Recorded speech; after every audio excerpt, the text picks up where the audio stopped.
दूध का हलवा पूरे जबलपुर में फेमस है। दूसरी खोवे की जलेबी और मोतीचूर के लड्डू। यहाँ पे ये मोतीचूर के लड्डू हैं। मिठाई की दुकान का पहला उद्देश्य ये रखा कि शुद्ध घी। खोए की जलेबी ये जबलपुर की स्पेशलिटी है। खोए की जलेबी सुभाष चंद्र बोस से ले तक के पंडित नेहरू, इंदिरा गांधी, स्वयं गांधी जी, अलग अलग ऐसे विश्वविख्यात लोग जिनकी फ़ोटो यहाँ लगी है।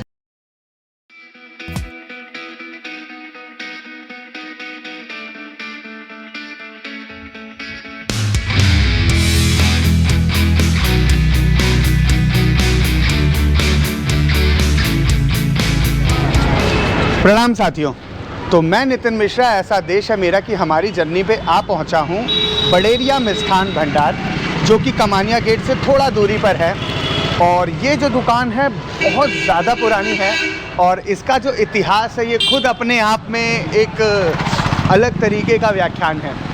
तो जानते हैं यहाँ काउंटर पे चल के जो भी यहाँ की ऑनर हैं और नारी शक्ति हैं उनसे बात करते हैं और इतिहास को जानते हैं और देखते हैं कि क्या क्या परिवर्तन आया इतने सालों में, क्योंकि शुद्ध घी से निर्मित मिठाइयाँ हैं तो कितनी वैरायटी हैं और क्या क्या खास हैं। भेंट करते हैं, टेस्ट करते हैं और जानते हैं। प्रणाम मैम। तो मैम शुभ नाम? मेरा नाम श्रीमती पारुल बड़ेरिया है और मैं ये कहेंगे आपकी ये तीसरी पीढ़ी है। क्या बात जी, ये हमारे दादाजी हैं, इन्हीं ने इसको स्टार्ट किया था दुकान को। और मैं कहूँगी 95 ईयर्स से ज़्यादा हो गए जब इस दुकान का स्टार्ट हुआ था। और जबलपुर में सबसे पुरानी दुकान यही है और सबसे शुद्ध और पुरानी दुकान बोलेंगे आज भी सबसे शुद्ध और पुरानी दुकान। तो मैम कुछ ऐतिहासिक ऐसी पृष्ठभूमि, कुछ ऐसी चीज़ें जो आप हमारे व्यूअर को बताना चाहें कि अपनी दुकान से संबंधित? अपनी दुकान से संबंधित ये है कि अपनी दुकान इसलिए भी और चलती है क्योंकि यहाँ पे शुद्धता की मिठास है। यहाँ पे आपको दिखावा बिल्कुल भी नहीं मिलेगा। देखने को ऐसा नहीं है कि सिर्फ शो है, आप खुद इसको स्वाद करके देखेंगे तब आपको मालूम चलेगा कि ये शुद्धता की मिठास से ही ये दुकान आज तक इतनी चलती आई है। और ख़ास बात हमारे दादाजी की ये रही है कि इन्होंने हमेशा हमेशा हमेशा परोपकार का काम किया है। अच्छा। हाँ, और ये स्वतंत्रता संग्राम सेनानी रहे और उसी बात पर ये जेल भी गए। हाँ, कांग्रेस के ये अध्यक्ष भी रहे काफ़ी टाइम तक। जवाहरलाल नेहरू और इंदिरा गांधी, ये जो आप इतने सारे पिक्चर्स यहाँ पे देख रहे हैं उनके साथ में उनके पिक्चर्स हैं। तो जिसको भी आप पूरे जबलपुर में जिसको भी बोलेंगे बड़ेरिया मिष्ठान भंडार, सिर्फ नाम ही काफ़ी है। बाकी और इसमें और ज़्यादा एक्सप्लेन करने की इसको किसी को ज़रूरत ही नहीं पड़ेगी। जी, ज़रूरत ही नहीं पड़ेगी। तो मैं मिठाइयाँ जो हमारे यहाँ सर्व की जाती हैं, कौन कौन सी मिठाइयाँ हैं, कौन कौन सी नमकीन? यहाँ पे जो अपने यहाँ पे फेमस है पूरे जबलपुर में, एक तो मिल्क केक जिसको हम दूध का हलवा बोलते हैं। दूध का हलवा पूरे जबलपुर में फेमस है। दूसरी खोवे की जलेबी और मोतीचूर के लड्डू। अच्छा। ये बहुत लोकप्रिय है। हाँ, इस दुकान में मेन बहुत लोकप्रिय है। और बाकी तो बहुत सारी मिठाइयाँ बनती है। दिवाली में अलग स्पेशली अलग अलग मिठाइयाँ बनती है जो रूटीन में नहीं बनती। और जितने भी अपने त्यौहार आते हैं, जैसे कि अपने व्रत वाले त्यौहार आते हैं, शिवरात्रि हुआ, ग्यारस हुआ, तो इसके लिए हम फलार का अलग से सामान बनाते हैं, जो कि अपना नमकीन सेव रहते हैं, खोवे की जलेबी रहती है और सिंगाड़ पाक होता है, जो मेरी ख्याल से जबलपुर में और कहीं पर आपको चखने को नहीं मिलेगा। ये मेनली सिंगाड़े के आटे का बनाया जाता है। तो कुल मिला के हमारी दुकान पे सात्विकता पे पूरा जोर दिया जाता है। बिल्कुल बिल्कुल सात्विक। तो मैम ये जो दूध या मिल्क है वो कहाँ से आप लाते हैं? डेयरी से या? डेयरी से भी आता है और अपने यहाँ पे बंधा भी हुआ है, तो दूध वाले आकर ज़्यादा से ज़्यादा दूध दे के जाते हैं और उसी से हम लोग ये दूध का हलवा और जो भी कुछ दूध से बनी मिठाइयाँ हैं वो बनाते हैं। बाकी खोवा मार्केट से आता है, तो खोवे की बनी मिठाइयाँ भी हैं। और आगे चल के ये भी प्रोग्राम किया जा रहा है कि अलग से क्लस्टर की तैयारी की जा रही है कि हम लोग खुद अपना ही मशीन से खोवा तैयार करके उसकी मिठाइयाँ बनाएंगे। तो मतलब अब हम वोकल लोकल पे और जोर दे रहे हैं। और जोर दे रहे हैं कि और शुद्धता में, मतलब उसमें अभी थोड़ा सा भी मीन मेक रहेगा तो वो भी उसमें नहीं आएगा। ठीक। जी चलिए। तो मैम मैं एक चीज़ और देख रहा था कि हमारे यहाँ जो एम्प्लॉई हैं आपके, वो जैसे काफ़ी बुजुर्ग हैं, खुद अपने आप में एक इतिहास जी, है। जी, जी। तो ये भी बहुत बड़ी बात है, क्योंकि बहुत कम देखा जाता है कि एम्प्लॉय इतने सेटिस्फाइड हों, जी। तभी तो एक जगह मतलब वो मन लगा रहता है जी उनका। बिल्कुल। घरोबा जैसे ये जितने भी आप अभी देख रहे हैं, अभी इस टाइम पे आपको कम दिखेंगे, लेकिन सुबह के टाइम पे और रात के टाइम पे आपको यही लोग बहुत दिखेंगे।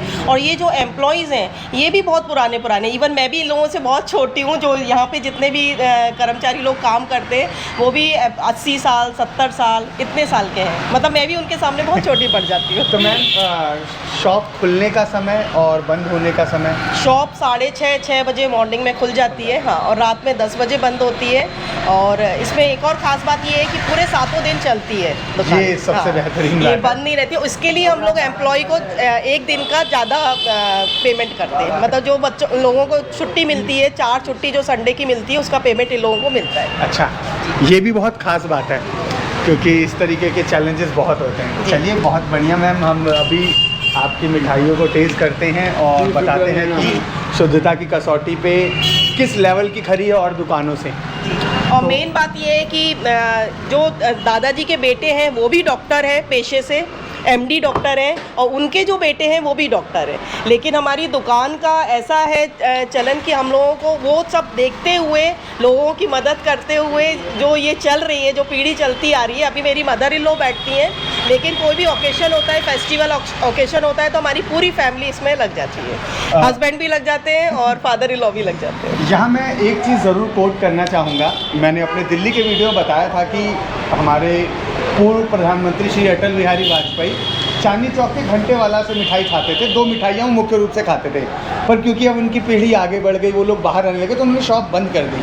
पर एक स्वतंत्रता सेनानी के परिवार में इतनी बड़ी पद पर, इतनी बड़ी पोजीशन, इतने बड़े प्रोफेशनल होने के हाँ, बावजूद, वही मैं बताना चाह रही थी कि डॉक्टर होने के बावजूद भी, प्रोफेशनल हाई प्रोफाइल होने के बाद भी हम लोग इस चीज़ पे भी जोर देते हैं कि अगर यहाँ पे ज़रूरत पड़े तो हस्बैंड और ससुर जी दोनों यहाँ पे लगे रहते हैं। अपनी नींव को नहीं छोड़ा नींव को है। नहीं छोड़ा। तो ये बताता है कि किस प्रकार की हम लोगों की संस्कृति रही है, और हम लोग ही इकलौते ऐसे देश के नागरिक हैं जो अपने बड़ों का भी सम्मान करते हैं और हर चीज़ को बैलेंस करके चलते हैं। तो मैम, इस चीज़ का बड़ा आनंद आया। ये चीज़ें कहाँ देखने को मिलती हैं? जी, जी। तो हम चलते हैं आपकी मिठाइयों की तरफ, और आपसे बात करके बहुत आनंद आया। धन्यवाद।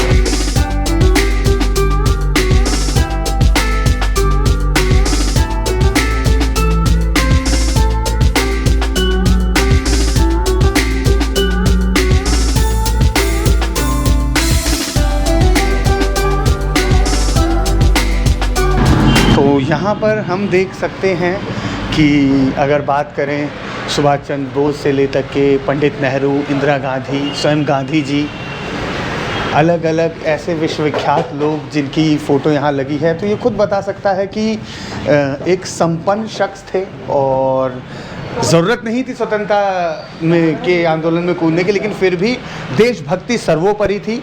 जी जान से मतलब देश को सर्वोपरि रखा। और ये कमला नेहरू जी हैं और गांधी जी हैं। तो कुल मिला के मतलब ये दुकान नहीं है, ये एक इतिहास है जो स्वतंत्रता की आंदोलन की धरोहर को समेटे हुए है। तो मुझे तो बहुत आनंद आ रहा है यहाँ पर, और विश्वास मानिए, जब आप यहाँ आएंगे तो आप जानेंगे कि जबलपुर सिर्फ जबलपुर नहीं है। जबलपुर बहुत कुछ है। स्वतंत्रता आंदोलन में जबलपुर का बहुत बड़ा योगदान है। और अगर आपको देश के क्रांतिकारियों, देश के आंदोलनकारियों के बारे में जानना है, तो जबलपुर में ये शॉप, ये जो दुकान है, मिष्ठान भंडार है, ये अपने आप में एक खास जगह रखती है। तो हमारे पिताजी ने इसका मिठाई की दुकान का पहला उद्देश्य ये रखा कि शुद्ध घी, और हर एक चीज़ मतलब कोई हम लोग हल्दी कोई रंग नहीं डालते, प्लेन और सिंपल, जिसमें कोई नुकसान ना करे, और शुद्ध घी और अच्छे से अच्छी मिठाई। इसलिए हमारी मिठाई की दुकान बहुत ज़्यादा चलने लगी। और शुद्ध घी के अलावा और किसी घी का उपयोग कभी किया ही नहीं हम लोगों ने। तेल का कोई सामान नहीं बनता है। तो लोगों का बहुत विश्वास बढ़ा, और जैसा उनको टेस्ट हमारी मिठाई में मिलता था, उत्तर जबलपुर की किसी दुकान में ऐसी मिठाई का टेस्ट उनको मिलता ही नहीं था।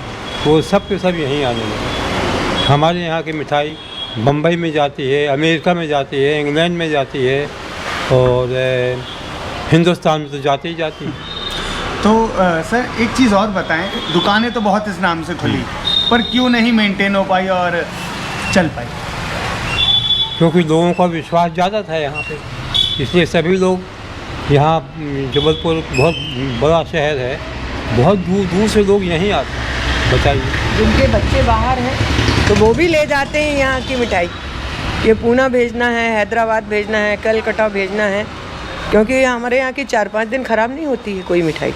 ये भी इस बात की खासियत ये भी है खासियत कि ये ना कई जगह आप देखेंगे, इवन मैं तो शादी होने के बाद आई हूँ तो मुझे ये बनी बनाई मिली दुकान, तो ये वाली बात मैंने भी ऑब्जर्व करी है कि कई दुकानों की आप मिठाई लेकर आएंगे तो विद इन 2 और 3 डेज उसमें लिखा रहेगा यूज़ एंड उसको यूज़ करिए। पर हमारी दुकान की मिठाई में मैंने ये देखा है कि सूख जाएगी पर वो ख़राब नहीं होगी। लेकिन हम फिर भी कस्टमर्स को ये बोलते हैं कि आप जल्द से जल्द इसको यूज़ करिए। फिर भी कस्टमर्स को ये नहीं बोलते कि आप 10 दिन चलाइए या 20 दिन चलाइए। इवन मैं भी बाहर रहती थी तो 1-1 महीने तक के मगज के लड्डू लेके जाती थी, बट कुछ भी नहीं होता वैसे। हाँ, यहाँ पे ये मोतीचूर के लड्डू हैं। ये मोतीचूर के लड्डू किससे बनते हैं आपके यहाँ? बेसन से। बेसन से। और ये है खोए की जलेबी। ये जबलपुर की स्पेशलिटी है, खोए की जलेबी यहाँ पे सबसे अच्छी मिलती है। और सिंपल शब्द में बोलूं, गुलाब जामुन को जलेबी की शेप दे दी गई है, पर शुद्धता वाली जलेबी बड़ेरिया मिष्ठान भंडार पे, क्योंकि पूरी शुद्ध देसी घी से निर्मित है। यहाँ कोई भी प्रोडक्ट शायद रिफाइंड में नहीं मिलता, मैंने कंफर्म भी कर लिया है, तो शुद्ध घी का बनता है। तो मैं वो शायद हटा रहा हूँ। यहाँ पर सिर्फ और सिर्फ शुद्ध देसी घी से निर्मित प्रोडक्ट मिलता है। बनी है श्री गणेश खाए नमः, जब से शुद्ध घी आया है और तो आप लोगों के प्रयास से शुद्ध घी बन रहा है। यहाँ पर जन खन का काम नहीं है। और एक चीज़ और है, अभी मैं बात कर रहा था मैम से, तो ग्राहक भी आए, उन्हें दही चाहिए थी, तो मतलब दही भी ऐसा नहीं कि बना ली है और 4 दिन से बिक रहा है। जो दही बन रही है वो उसी दिन बिकेगी, एक लिमिटेड कस्टमर के लिए। ऐसा नहीं कि खूब एक्स्ट्रा बना दिया और अगले दिन तक चला जा रहा है। तो ये चीज़ हम हमेशा कहते हैं कि क्वालिटी प्रोडक्ट का मतलब ही वो है जो जितनी जल्दी बिक जाए। तो ऑल ओवर कोई भी ऐसी मिठाई नहीं है जिसको हम फीडबैक दे पाएँ, क्योंकि देसी घी तो अपने आप में ही ये प्रमाणित करता है कि चीज़ें शुद्ध हैं, क्वालिटी हैं। आप आइए, मिठाई खाने के साथ साथ एक म्यूज़ियम है, एक संग्रहालय है जो आज़ादी से ओतप्रोत यादों को, स्वतंत्रता सेनानियों की यादों को लेके हुए, समेटे हुए है। इसको जीवंत करिए, मैम से मिलिए, फेस्टिवल में सर से मिलिए और उनके साथ, हमारे वीडियो के साथ अपने अनुभव साझा करिए। मुझे बहुत आनंद आया, आप भी आइए। इसी के साथ मैं विदा लेता हूँ, जल्द ही मिलते हैं अगले वीडियो में। बहुत बहुत धन्यवाद।